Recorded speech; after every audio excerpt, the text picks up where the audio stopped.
This week is Bakery Science Week at Sprattronics Learning Lab, and I'm going to show you how to make the absolute best homemade Play-Doh using flour, salt, citric acid, water, and vegetable oil.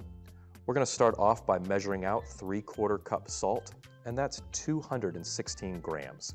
Go ahead and pour it into a big pot, something that you're going to be able to heat later in the process. Next, we're going to add about 4 teaspoons of cream of tartar, and that's about 13 grams if you're using cream of tartar. We also used citric acid and found that 4 grams was an ideal amount. Next, we're going to add some hot water to this because we want all of our powders to start to dissolve. They don't have to be completely dissolved. And we are going to use about 2 cups of water. We're measuring 472 grams of water. And then we are going to stir this up, which lets our salt dissolve. It lets our cream of tartar start to dissolve, or the citric acid if you're choosing to use this. This step is really important because the more you stir it, the better it'll become. And while we stir it, let's tell you a little bit about the history of Play-Doh.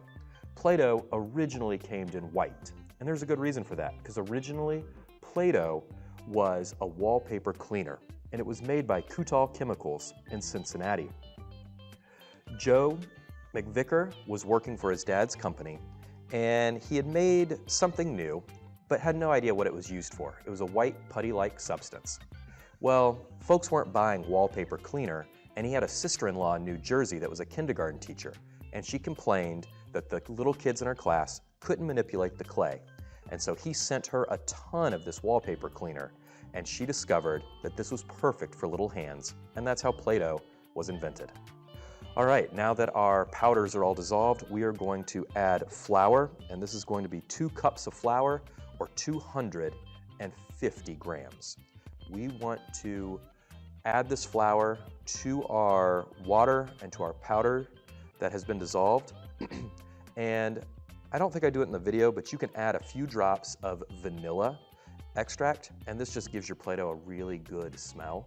We're going to add some vegetable oil now to make it a little less sticky on your hands. And the next step is really important. We are going to stir, stir, stir. Stir up this mixture until you get all the lumps out. So when we first add the flour in there, it's pretty chunky. And we found that if you don't break up all those chunks and don't stir this up really well, you're gonna get some extra sticky Play-Doh. We need that flour to absorb our liquids. And so we're almost at a point where we are nice and smooth. We're scraping out the bottom of the pan. And now that it flows pretty easily and there's not any chunks, we're ready to turn on our oven.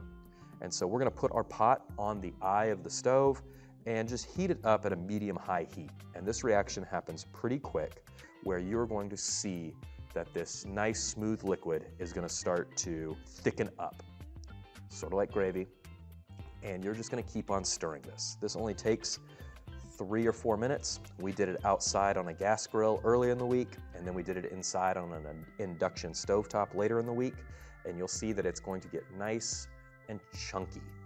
Now, as you stir it, keep smashing it down, and once you don't see any more shiny or wet spots, you'll know that your Play-Doh is done.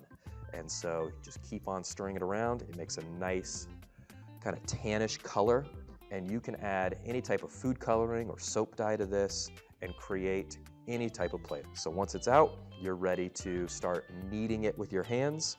And this is gonna make a giant ball of fantastic Play-Doh. And you could divide this up into 6 150-gram balls so that you have plenty to share.